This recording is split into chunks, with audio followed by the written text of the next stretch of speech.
La métropole a décidé en 2016 de supprimer la gare routière internationale de Perrache par rapport au nouveau projet Ouvrons Perrache. On est en train de transformer le CELP. Et quand nous sommes arrivés en 2020, en plein Covid, rien n'avait été prévu pour l'arrivée de la gare routière internationale.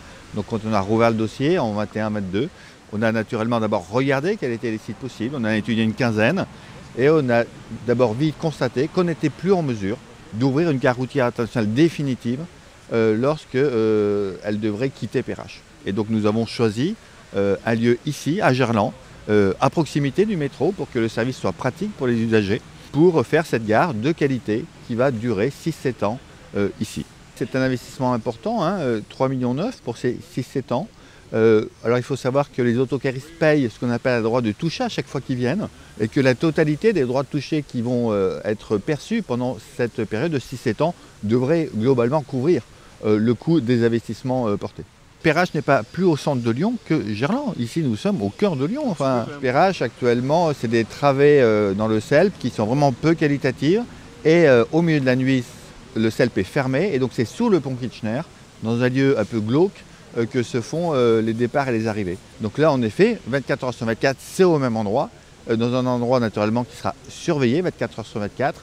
Donc c'est aussi plus de sécurité pour le quartier. Les utilisateurs, 2,5 millions de voyages par an sur la gare routière internationale. Les utilisateurs, à 2/3 des habitants de la métropole, ce sont des gens qui privilégient le car par rapport au train, essentiellement d'ailleurs pour des questions de coût, parce que le car est moins cher, donc c'est surtout les jeunes qui l'utilisent, et donc il n'y a pas d'intermodalité nécessaire avec les gares. Et je rappelle qu'ici, quand même, on est au métro Gerland, qu'avec le métro Gerland, vous allez quand même de partout, au centre-ville notamment, très facilement. C'est les communes qui font les politiques de stationnement, en l'occurrence la ville. Et oui, il est logique, quand on est au plein cœur d'une grande ville, à côté d'une station de métro, que le stationnement soit payant, comme partout en France et en Europe. Est-ce qu'il va y avoir un service de restauration ? Alors, il y aura des salles d'attente voyageurs qui sont prévues, donc je pense qu'il y aura des distributeurs, et puis après, le quartier est très dynamique. Donc il y a déjà des offres de restauration dans le quartier, et je pense même que ça va aider les offres actuelles à se développer. Ce bâtiment était utilisé comme école maternelle sur le 9e arrondissement, au parc Montel. Donc voilà, c'est une école maternelle qui est arrivée en fin de vie, qui était provisoire, et nous on a eu l'opportunité de racheter à la ville de Lyon pour pouvoir le transformer en gare routière. On a une surface totale de 765 mètres carrés sur 2 niveaux. On aura 2 salles d'attente pour les voyageurs, des guichets de vente pour les autocaristes, un guichet d'accueil également pour notre gestionnaire, des toilettes publiques à l'intérieur, et en principe il y en aura également installé à l'extérieur à terme.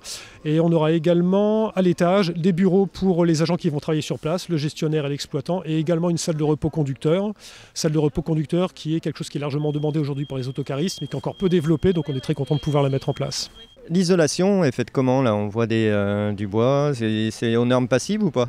Alors en fait, je peux pas vous donner en détail, mais par contre, on est sur des modulaires en structure bois, donc des modulaires comme des boîtes qu'on empile les unes sur les autres. Après, on fait une étanchéité globale, et là, on a les façades qui sont aménagées avec des plaques de copanel.